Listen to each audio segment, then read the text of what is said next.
Don't deal it, face it అన్నాడు. ఎందుకు? ఎవరి బాధ్యత వాళ్ళు చేయాల్సిందే, ఎవరి భాగం వారు చేయాల్సిందే. ఈరోజు దేవుడిచ్చే కృప, దేవుడిచ్చే అవకాశం, దేవుడిచ్చే దీవెనల్ని ఎలాగ వాడుతున్నామండి? ఈరోజు చాలా మంది సమయం ఉన్నప్పుడు సద్వినియోగపరచుకోవట్లేదు. కరువు కాలం వచ్చిన తర్వాత ఏడుస్తున్నారు, కరువు కాలం వచ్చిన తర్వాత బాధపడుతున్నారు, కరువు కాలం వచ్చిన తర్వాత దేవుడు ఏడి అని అడుగుతున్నారు. ఏది సమృద్ధిలో దేవుడు జ్ఞాపకం రాలేదా? సమృద్ధిలో దేవుడు ఇచ్చిన సమయంలో ఆశీర్వాదం జ్ఞాపకం రాలేదా? How many of us have just wasted opportunities అండి. ఈరోజు చేమలు మనకు చెప్పేది ఏంటంటే, ప్రిపేర్ యువర్ సెల్ఫ్. నిన్ను నువ్వు సిద్ధపరచుకో, నిన్ను నువ్వు సిద్ధపరచుకో, నిన్ను నువ్వు సిద్ధపరచుకో. మన జీవితంలో సిద్ధపడ లేకపోతే ఏది జరగదండి. మనం చూస్తాము చేమలు వాటి స్థానం, వాటి శక్తిని చూస్తే ఎంతో తక్కువ, అవి ఎంతో బలహీనమైనవి అయినను అవి ఎంతో కష్టపడేవంట. అవి బలహీనమే కానీ అవి కష్టపడేదంట. అది ఎప్పుడు ఏది చేయాలో అది చేస్తుందంట. దేవుడు నాకు చెప్తుంది, వాటి దగ్గర నుంచి తెలివి తెచ్చుకో, నో ఇట్స్ వైజ్ స్టెప్స్, దాని జ్ఞానాన్ని తెలుసుకో. అది ఏమైనా సరే చేమలు ఎలాగంటే దాని గతాన్ని పట్టించుకోదంట. గతాన్ని పట్టించుకోదంట. మీరు ఎప్పుడన్నా చేమలు లైన్కి వెళ్తా ఉంటే ఒకసారి అట్లా మధ్యలో తొక్కునేలండి, చంపకండి, తొక్కునేలండి. ఏం చేస్తారు? కొంచెం అటు ఇటు బెదిరిపోతాయి. పోయిన తర్వాత ఇంకా నేను రానంటదా?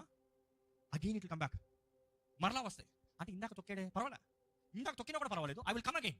It is fine and crushed by ways black, but yet I will try again. అంటే ఇట్ డిస్రిగార్డ్స్ ఇట్స్ పాస్ట్. అదే సమయంలో తన ఉన్న పరిస్థితికి ఆనందిద్దామని చూడదంట. చేమల దగ్గర మనం నేర్చుకోవాల్సింది డిలేడ్ గ్రాటిఫికేషన్, డిలేడ్ గ్రాటిట్యూడ్. అంటే అనుభవిద్దాం, ఇప్పుడు కాదు, తర్వాత అనుభవిద్దాం, సమయం ఉంది అనుభవిస్తానికి. నేను కాలాల సమయాల గురించి మాట్లాడినప్పుడు ఈ మాట కూడా చెప్పాను. జీవితంలో ప్రతి ఒక్కరికి 4 ముఖ్యమైన సమయాలు ఉంటాయి. ఏంటి? మొదటి ఏజ్ గ్రూప్ చెప్పండి చూద్దాం. జ్ఞాపకం అంటే 1 to 25 years learning period. You can learn how much ever. That's the time you learn. That's not the time for work. It's learn all that you can.